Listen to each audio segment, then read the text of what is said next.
Hello everyone, and welcome back to some Heroes Hour. Today we're going to be playing on Forest of War. We're going to be playing with the Lament faction and the hero True Noble. And then hardcore difficulty, the only other setting I've changed is guard difficulty up to high. This is something I'll probably do in all the rest of my videos. Setting the guard difficulty up just seems to delay the AI from rushing you down quite as early. Though, with this character, we're probably going to be leaving before things get to that point anyways, but it'll help out for other heroes that can't scale quite as quickly. So something I showed in the last video is that you can recruit a couple of scouts right away and take their units. Something I just recently actually figured out is that there's a Manage Heroes button. If you have heroes or caravans or anything near your town, you can open up this menu, and you can move units from a distance and much more quickly than having to do it all manually one by one like I did before. And then having the extra scouts is nice just to get a view of your land early on too, so it's not something you have to do, but it's something that between having the extra unit count and then having the extra map information, it's worth doing. So the main mechanic that we'll be seeing with this hero is a spell that he starts with called Shadow Casting. It causes... You target a group of enemies and then you make shadow clones of them. This shadow cloning ability is going to get ridiculously powerful by the end of the run. Even there on that first battle, like normally you would always have to start your unit building in most cases, but even at just level 1, shadow casting is so strong that I barely lost any units without having the bonus units here.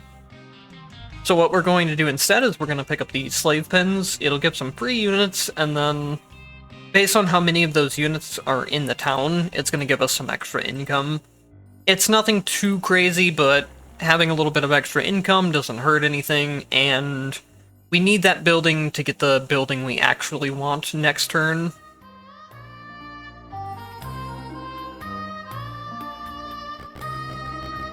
This is a weird map layout so far. I guess there's another mine right here. You generally want to look for mines early on, not only because it's good to get that income early, but because mines are usually the easier fights to take compared to other stuff.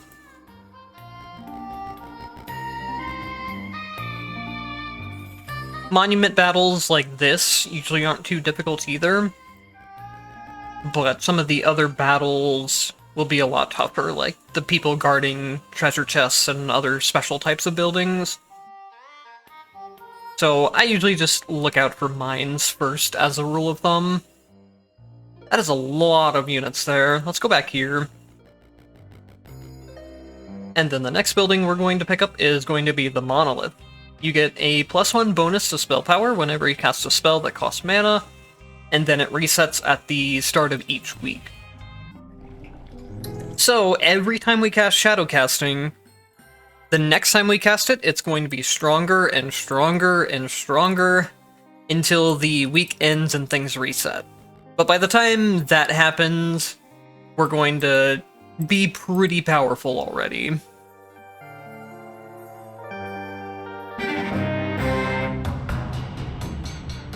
Once this fight's a little bit harder, I'm gonna have everyone kind of come back to the corner and defend. And then once the enemy gets onto me, I'll use Shadow Casting. The one problem with Shadow Casting is that sometimes you'll use it on the middle of like a group of enemies, and the shadows will just instantly get nuked before they can really do anything. But as the run goes on, we're gonna have ways to just be casting so many shadows that that's not going to matter. So first up, we're going to grab Shadow Casting 2, just to make that even more powerful. The only other real downside to this build early on is your mana usage. But as you level up, you'll get a little bit more mana, from leveling, and then you'll also get more mana regen over time, just between leveling up stats and then skill points I'll be taking.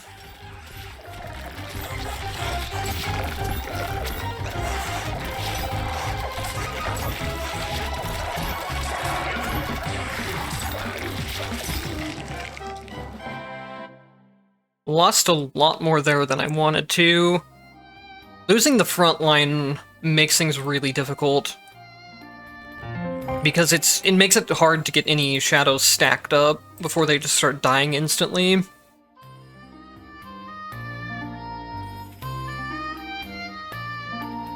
But we should be getting some new frontline units pretty soon too. I didn't even buy my starting units. That's how powerful shadow casting is right off the bat. I didn't buy starting units, and I didn't buy like additional units either. I did have the free units from the scouts. Well, they're not free, but I had the bonus units from the scouts, but I had way less units than I would on other heroes. Let's see how we do.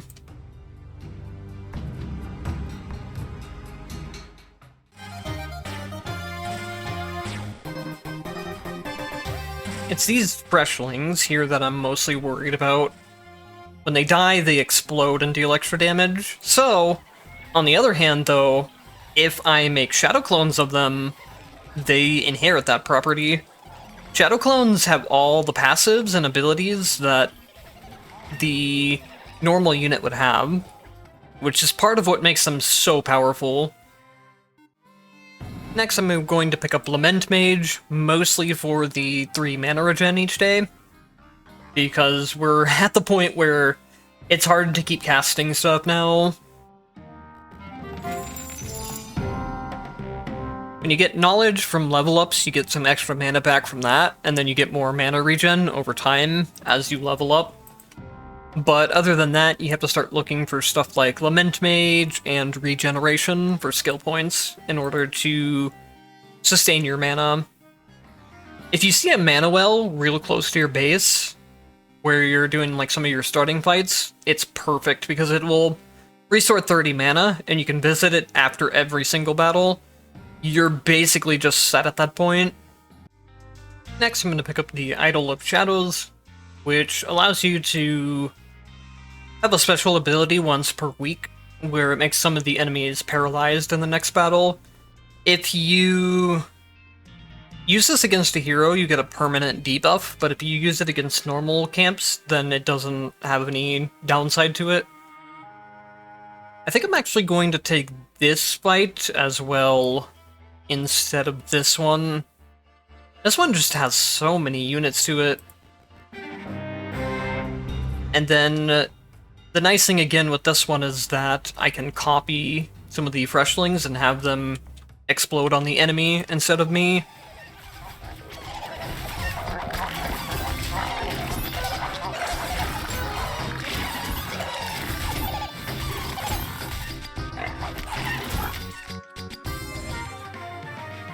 Yeah, and we barely lost any power again with that one. So next we'll pick up Regeneration, just because we're really starting to need that mana regen. Sorcery is nice too, but we'll pick that up after we get more regen going. If you are able to fight somewhere around a well, you could delay the regen for a level or two, and start getting like sorcery first. And now next we're going to pick up the Blood Cell, which gives an upgrade to these Watcher units. Based on how many of our units die, the Watchers will gradually get more powerful. It's not something that's a big deal, but it's something that you might as well get. And now I might just kind of chill out until the next week. Let me think about it. I think I'm not going to quite wait till the week rolls over, but I am going to wait until I get my next set of units.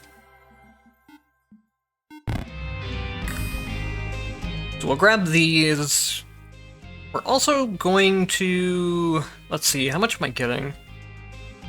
I'm getting about 500 gold, but I think I need these for the next battle. Then I can maybe put them back if they survive.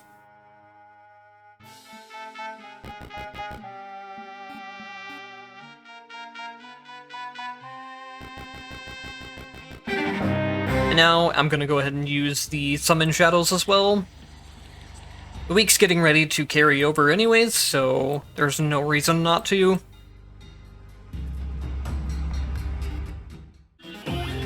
I don't even see it. Oh, there it worked. So now you can see a bunch of these enemies are just stuck here.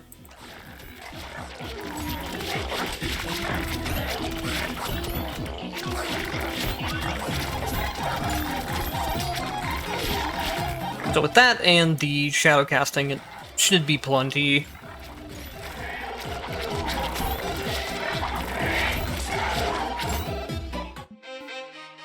Let's check something real quick.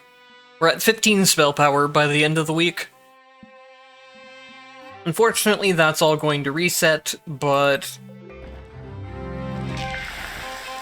we were able to fight a lot more and get to level 4, almost level 5 by the end of week 1, which is pretty good. That's a little bit annoying. I don't like the weekly modifier that turns everything into gold mines. It makes it where you almost have to pick up Marketplace at some point. So next we're going to pick up Palace Supplement for another perk, and then to unlock another unit type that I'll be able to get. Development plan again, jeez. Let's go with the Mutant Frog. Next we're going to pick up our next unit, which is a pretty interesting one because it has a passive where if it kills an enemy creature, it summons a shadow copy of them. So now not only are we getting copies from our main ability, we're also getting them from our units as well, to some degree. There's a lot of tough fights down here, but I think if I can get 1 or 2 more levels, then the fight difficulty won't start mattering too much. We're already very powerful as it is, but the main thing holding us back at this moment is just the really long cooldown on spellcasting. So in order to start dealing with that, we can go for Sorcery 2, which will lower the cooldowns. I haven't been good about continuing to pick up these obelisks either. So that's actually... no, that's not below my town. At first I thought this was the town. It's probably somewhere here, because there's a green... a green, maybe, town building somewhere around here. Oh, it's actually this building here. It's not even in the green region like I thought it was. So it should be right here. Actually, yes, I can get there without fighting anything. As long as it's right on that tile and not like 1 or 2 tiles to the side. But next we'll pick up the Nest of Monsters, which gives us another unit. I'll probably grab the... Hydrolings. I don't really want the Tunnel Riders to charge in too early. That's my only worry with those.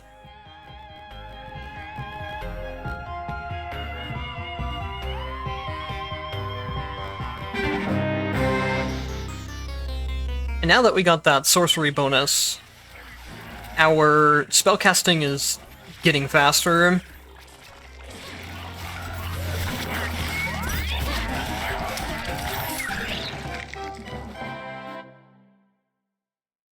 So you can see in that fight, the cooldown of how often I was able to use it is so much faster than it was before.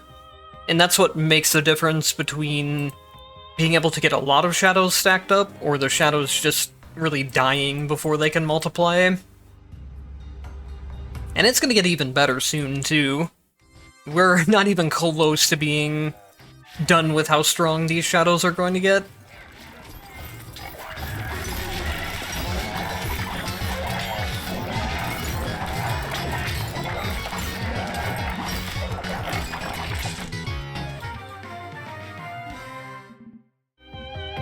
So now we're going to pick up Echo, which is a very, very crazy skill point to take for any hero that is going a spellcasting build. Whenever a spell is cast, an echo of that spell will be cast again later during battles.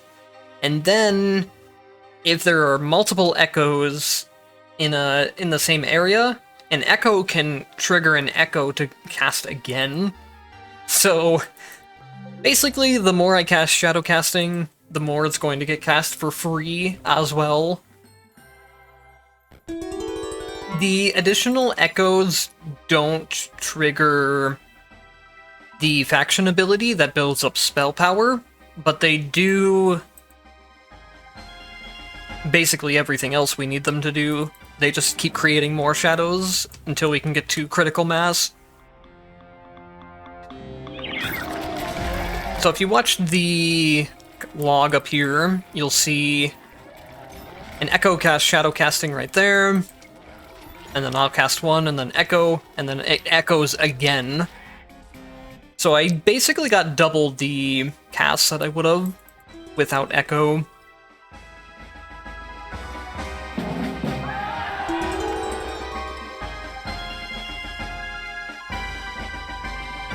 Interesting. We can grab a Shadowmancer, which will just spawn even more clones for us. How much mana do I have left? 13? Oh wait, we have the mana well down here. I should be using that.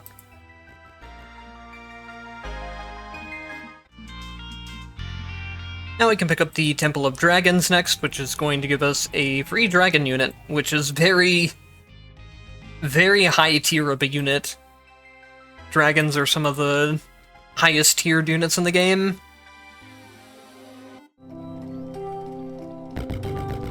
So not only do we have our spellcasting, which allows us to take a lot of consecutive battles without really losing much, and take battles that would be the battles that would be too hard for us otherwise, but now we also just get a free Power 50 unit. The only other thing I have the highest other unit I have right now is 24, so having a Power 50 unit is really powerful in this point of the game. I didn't realize my Shadowmancer was set to be up there. I don't know why he was, but it's okay. As long as he survives, that's fine. He actually did a pretty good job of distracting one of the enemy units. So now we have a lot of options we can go for. We can go for regeneration to get more mana, to build up more spell power. You can go for Echo 2 to get more echoes going off. You can go for Sorcery 2 to be able to spellcast faster.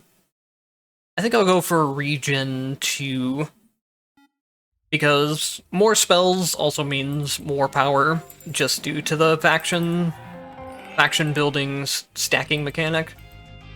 Again, that's just from the Monolith building. Anytime I cast a spell, I get 1 bonus to spell power, which resets at the end of each week. So pretty much any spellcasting build you put on this faction is going to be very powerful, thanks to that. And then having the shadow casting is one of the most powerful spells in the game, if you can get it stacking. So it just makes this hero in particular a real powerhouse of a hero. Some of the other ranged heroes, or the other ranged heroes of this faction, will also have the same shadow casting ability, but this hero has sorcery, which pairs perfectly with it for echo and regeneration, and then they also have mysticism, which can go into more spell power, and give them stuff like mana life, where you heal your units when you cast, buffer to have more mana. Even Destruction is... I wonder if Destruction works off of Shadow Clones. I haven't tried that yet. I might try that actually this run.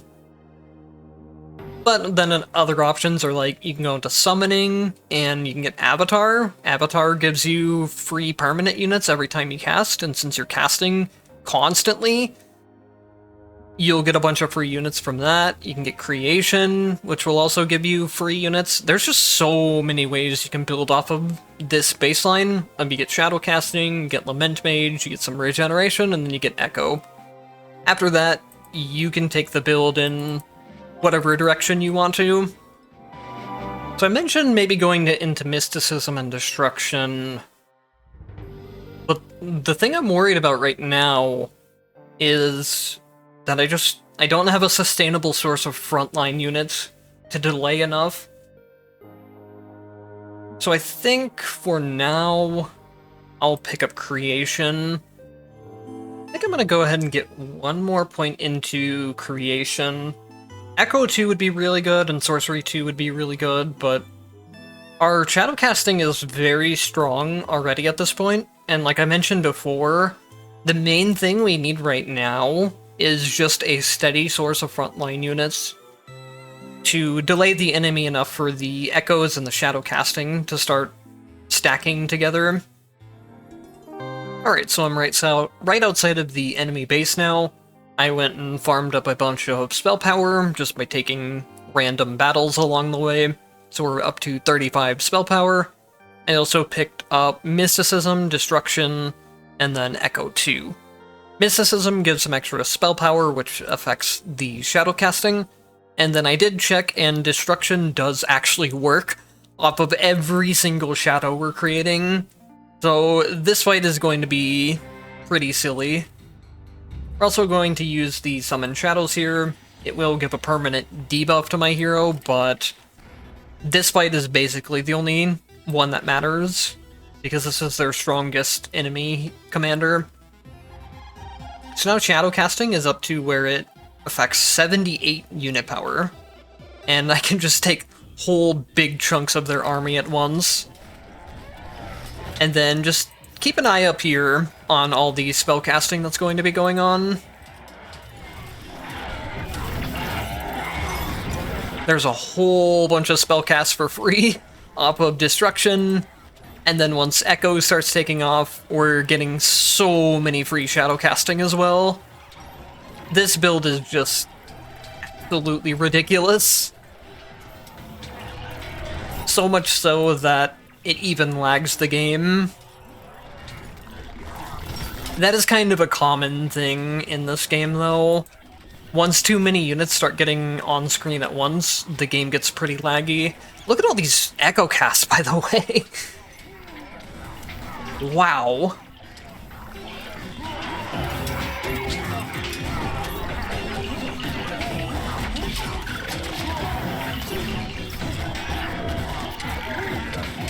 So I think this fight is, it's going slowly, but that's more so because of the lag than the actual power of the build.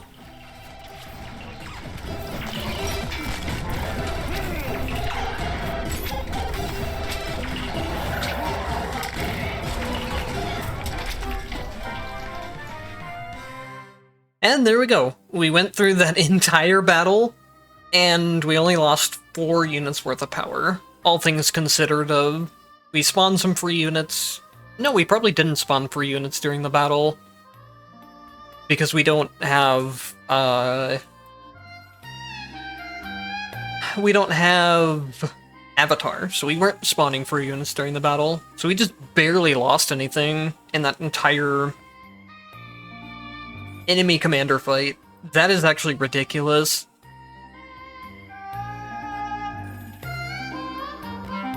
So now I just need to go hunt down their smaller commanders, so we'll be skipping around for that. Okay, their hero fights and other hero fights ended up being just nothing at all, so unfortunately they were really spread out too, so we couldn't beat the record of ending at like week 3, day 5, I think it was. Which I could have set out earlier for the enemy base, but I kind of needed to stack up some spell power since the week carried over right as I left. So I don't know. I probably could have done this a little bit faster, especially if the enemy heroes were closer together. I had to run like all the way up here and then all the way down here to find them. But either way, really strong showing of this hero and what you can do with him. Thank you guys for watching, and I'll see you in the next one.